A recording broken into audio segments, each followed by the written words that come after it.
So Omar, you are one of the world's best FSD beta testers. I'm gonna give you the award for most time spent on FSD beta. Oh, also shout out to Arash Minimal Duck, who's also in this. But has anyone ever spent as much time as FSD beta as you? I gotta be up there, you know, probably me and like Tesla employees like Andre, Ashok, Elon. But yeah, I mean, people do tend to drive their Teslas a lot, so. So you're just taking your car out for rides like once, like every day, hours. It seems like, based on your Twitter. I don't know. Well, I drive a lot, I guess, and I try and record sometimes. This is also a pretty crazy city. We're in San Francisco. Yeah. I mean, the city's like an obstacle course. But driving through it. But you seem to think it's going to be way better than like my experience in Seattle is. It's just not usable. Like I would say in like, and actually this is kind of what I wanted to go live for because we're about to film this video to do the test. Like, how many disengagements do you think we're gonna have? Like cruising around downtown SF for 30 minutes. You know, what's any prediction on that? Well, I mean, there could be a lot of disengagements right now. There's a lot of traffic. It's obviously a very challenging environment in San Francisco. But I mean, I just kind of look at it from a software perspective and look at it from a deep learning perspective. I think that some people try FSD beta and they go out and the thing's doing good. Okay, it's stopping at a stop sign. And then it, you know, maybe a bus almost hits it, right? And you got to disengage and you got to take over. And then people are thinking, wow, you know, okay, this is really shitty. I almost got hit by a bus. But it's kind of expected that not everything's going to work properly and that you, the human, are going to be there to take over and that it's going to monitor your attention. So it's kind of shocking, but the reality is they've made a lot of progress. They have this on real cars, 60,000 real cars. People are using it. Really all they have to do is make the software better and our cars will literally all be autonomous. And people can't really imagine the software getting better. But there's a lot of stuff happening in the background that is just making it accelerate faster and faster. And you look at some of these other deep learning projects like GPT-3, you know, AlphaGo, they deliver results that we didn't even think were possible. Like you've seen some of these images that have been generated by AI and they look exactly like real people. Like deep learning, and it just produces results that are just better than we can imagine. I think people are going to be really surprised this year by how FSD beta evolves. And I think it's funny because you're kind of like a software nerd. Mm-hmm. Say that. Like that's why you love FSD. Like I feel like you just love like being in the front seat, like watching it get better. I'm curious, what could you quantify if it's got better? Because we kicked it like 6 months ago in SF, and we're like, oh my god, we got FSD beta, it's gonna be solved. And now we're here 6 months or 8 months later. It's like, well, like it's still kind of like drive around the city and you have to take over a couple times every 30 minutes. Yeah. So at what point am I going to visit you in SF and that's not going to be the case? Well, I mean, we could go for a drive right now, and I bet you that a lot of the drives we took could be zero takeover today. And there's definitely a lot more zero takeover drives now than there was a year ago, no doubt. It's like a day and night difference. I've really been enjoying it the past few days. The thing just driving me around, often just flawlessly zero takeover. So they are getting there. Like, let's say today, 20% of the drives are flawless. And if in a year, you know, maybe 30%, then 50%, then 70%, then 90%, then 99%, then 99.999%. That's really the road we're going down. And they're already delivering value today. We spend so much time thinking about autonomy. We don't think about the fact that they're delivering active safety features today. They're delivering FSD features that you can use. Not everybody's going to want to use them or think they're usable, but some people live in a suburb or an easy area or just into the technology, and they'll use it and they'll pay for it.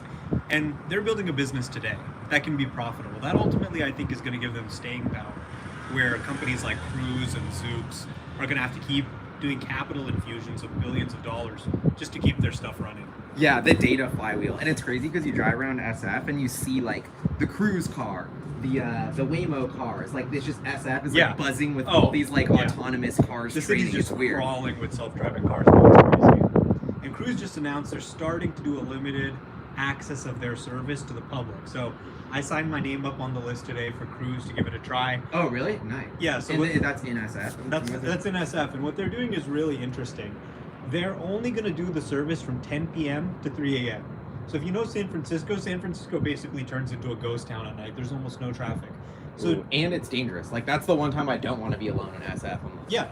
So I mean, I think they can make it a lot safer just operating at night, and this is why there's a lot of kind of cheats you can do to make the software better that people aren't expecting. Like for example, if Tesla just did a robo-taxi service at night when there's no traffic, there'd be a lot fewer disengagements. Another thing you can do that Waymo does in Arizona is they track where the disengagements are, and then when there's a road that has disengagements often, they just don't go there, right? So there's a lot of things you can do like that to kind of cheat and make it better. And I think people are kind of underestimating all of those things. Yeah. So you love FSD. Should we hit the car and do the ride around SF? Is there any like streets we should try? Lombard, or if maybe you can comment. Yeah, I mean, there's the whole city is like an obstacle course. I got some places we could go for sure. Let's give it a shot. Ooh, Elon solved timeline.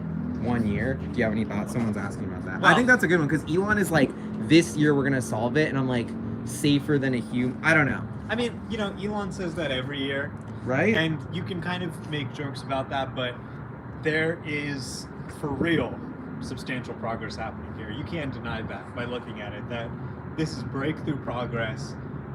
It's a breakthrough software. They're making substantial progress, and at some point they are going to get to autonomy. You can argue that maybe they need LiDAR, they need an external supplier, but they're going to get there, or they're going to die. Yeah. Try. Die trying. All right, should we hit it? Let's see. I want to see if I can show people in the Tesla too. Just show the damage that occurred. This is what happens when you let humans drive. Look at this. Honestly, the light's making this look way better than it is, but I got in a car crash when I was parking. This lady hit me, and human pilot, like we take this for granted. You know what I mean? FSD no crashes, and then this is what happens when you let humans drive. So that's what it is. Now we're about to take the hypership. Wait, I had one more question. The stack. The combining of the stack. Yeah. What's good with that? Because that's the biggest thing that's happening. Like when I use autopilot on the highway, perfect. And but now they're gonna combine the stack somehow, and that makes me nervous. Like, what's good with that? Well, you know, FSD beta has only been running on the city streets so far because it's been less mature and it's been more rough. Whereas the highway stuff is very stable. Now FSD beta is finally getting to the point with V11 where they're going to take it and use that code, the rewritten autopilot that uses the 360 camera view, and they're going to put that on highways as well, and they're going to put that in parking lots as well. So it may be a little more rough at first, but it's going to be able to make lane changes and stuff like that. It's going to be amazing. Like right now, autopilot has to really kind of like wait 3 seconds for it to be clear. No, it's going to be able to make those FSD beta style lane changes where it's like weaving around. Oh yeah. And smart summon. The capabilities are just going to be insane. So yeah, V11 is really kind of a turning point where it reaches maturity to kind of take over the whole stack. And then my question with the pricing on that is like, okay, so now we have a $12,000 option for FSD when I'm in certain city streets, but I have autopilot, which is free if I'm on highways. So it's like the same software, but depending if I'm in the city or on the highway, either costs $12,000 or is free. So that seems to me like that can't continue, especially with the stack merging. Like, this is my thing about Tesla. It's like something is like the FSD is not right. Like, let's just include FSD with the car, and everybody has to buy it. You know, like. Well, I think FSD is included in the car. Basically, if you use the free basic autopilot, I just had a Hertz rental for a week, and I was using the free basic autopilot. It's amazing. It's all most people need. So I think that's great. And active safety features like automatically stopping, automatically avoiding crashes, you get all that for free. So I think it's a really good situation. The $12,000 or $199 a month is really just if you want to try the most advanced features like FSD beta. And as Elon said on the last earnings call, they can come up with any pricing model they want. It costs them nothing to activate this on cars. So eventually it's going to be included standard on all cars, and it'll be kind of a pay-per-mile thing where you can just buy a Tesla, turn it on, and pay $5 for it to drive you to San Francisco from San Jose or whatever. And they'll come up with whatever pricing model works for you. And you'll only be able to subscribe or buy if you want a discounted rate. And don't the people in the audience think that whole Mars could give us a little spicier take? I feel like you're kind of like Elon post let's go to YouTube earnings call. Buttoned up reading the script is have the feds got you or? No, I mean it's a pretty spicy topic, but yeah, I mean I think it's going pretty well overall. Like it seems kind of crazy. You have to really kind of think about what this really is. Like We're talking about robots walking the streets, okay? For the first time, robots going and walking around, and that's what we're on the road to. And in the meantime, it's just a huge convenience feature. Like, I live in this beautiful city, and my car just drives me around wherever I want to go. And I just sit and I enjoy the view and relax and just make sure it doesn't crash. I think it's a pretty beautiful thing, and more people are just falling in love with this. Dude, awesome. Okay, well, we're going to give it a try and drive around SF. Definitely subscribe and hit us up because we're going to post that. Arash is making an epic vlog, which is going to be legendary. Also, I just think people need to like this is the supercharger. Like look at this view. Like, isn't that kind of epic? I don't know.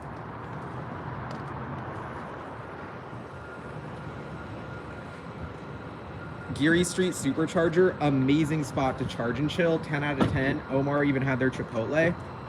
We have not gotten a review on that, but oh yeah, and check it out, live streaming the vlog is not epic. So I think we're gonna try and get like some really artisanal coffees, and that'll be the mission on FSD. Let's see what's good. All right, we're doing it. Can we, is there a way we can fix this seat back here? Oh yeah. Do you want to switch?